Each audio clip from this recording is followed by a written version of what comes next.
आम जनता के लिए चांदना साहब को एक बार फिर से सरकार के खिलाफ ट्वीट करना पड़ा है। देखिए, सबसे पहले तो क्योंकि 2 सावन के महीनों में बारिश बिल्कुल भी नहीं हुई, उसलिए हम मानते हैं कि कहीं ना कहीं बिजली विभाग के ऊपर बहुत ज़्यादा प्रेशर है और उस प्रेशर को मानते हुए हमने भी काफ़ी समय निकाला। परिस्थितियाँ उस वजह से गंभीर हो, लेकिन कुछ थोड़ी सी कहीं ना कहीं थोड़ी बहुत लापरवाही रही और उसकी वजह से समस्या ने विकराल रूप ले लिया और उस वजह से हम यहाँ तक आ गए।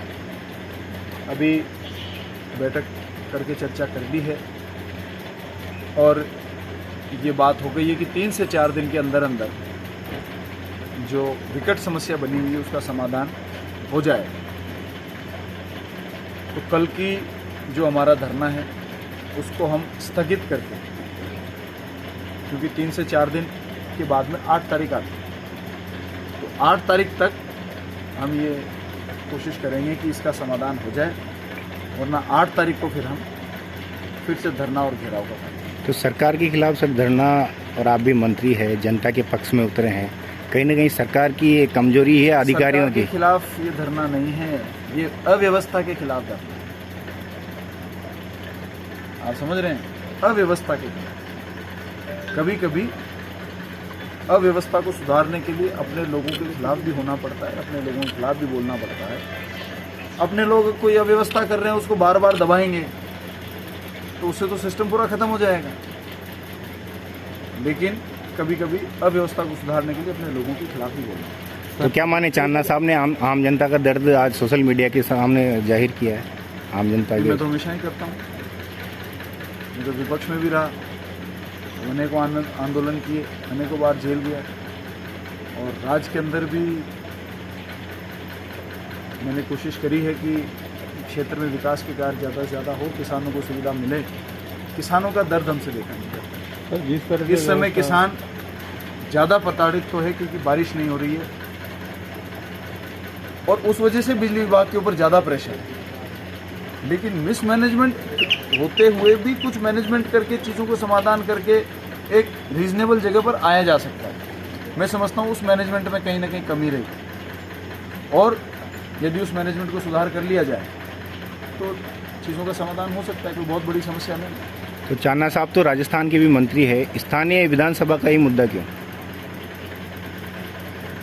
मैंने तो मेरे इलाके में देखा, मेरे इलाके का मुद्दा उठाएगी, कोई और इलाके के देखूंगा तो कोई और इलाके का उठा दूंगा, कोई बात ही नहीं। तो अब क्या माने, क्या डिसीजन रहा, कितने घंटे बिजली मिलेगी, क्या मुद्दे? देखिए, बिजली एक ऐसी चीज़ है जिसको कहीं स्टोर नहीं किया जा सकता और मौका आने पर कोई ब्लैक भी नहीं कर सकता।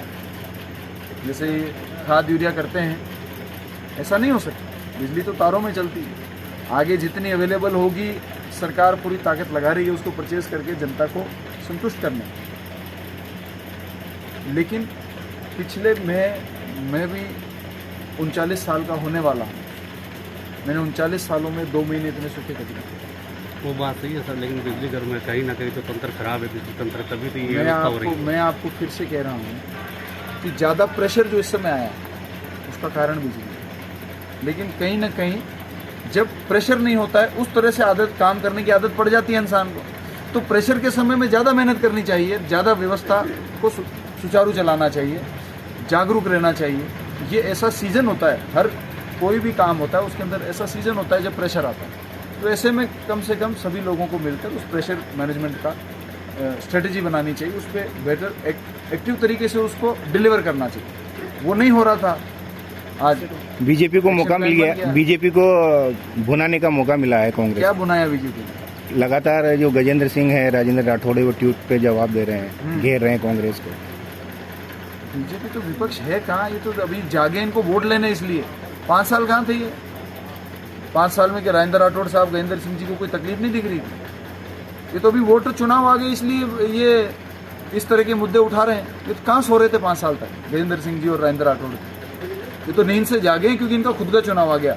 ये जनता की आवाज़ नहीं उठा रहे हैं, ये तो खुद की आवाज उठा रहे हैं कि हमारे को वोट दो, हमारे को वोट दो, और वो उस वैसे सीधा नहीं बोल सकते, तो ये बातें बोल रहे हैं। बाकी इनका कोई औचित्य नहीं है, राज इनके हाथ से जा चुका है। जनता मन बना चुकी है कि कांग्रेस की सरकार को रिपीट करना है। माननीय अशोक गहलोत जी ने जो इन 5 सालों के अंदर जनता को सौगात देने का काम किया वो अद्वितीय है।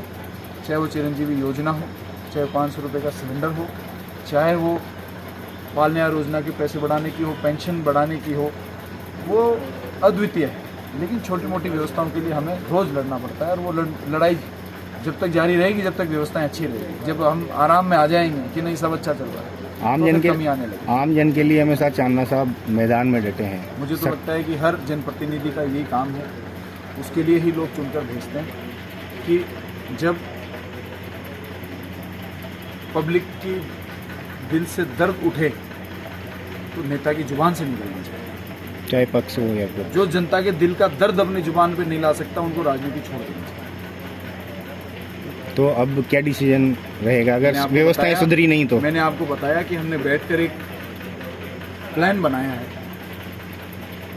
उस प्लान के तहत 3 से 4 दिन में व्यवस्थाएं सुधर जाएंगी। पूरे जिले के लिए लागू, इसलिए मैंने तारीख दी है वापस कि 8 तारीख, अगर उससे पहले व्यवस्थाएं नहीं सुधरी तो 8 तारीख को 12:30 बजे यही धूप होगी, यही मैदान है, और आप भी यहीं रहोगे और हम भी यहीं।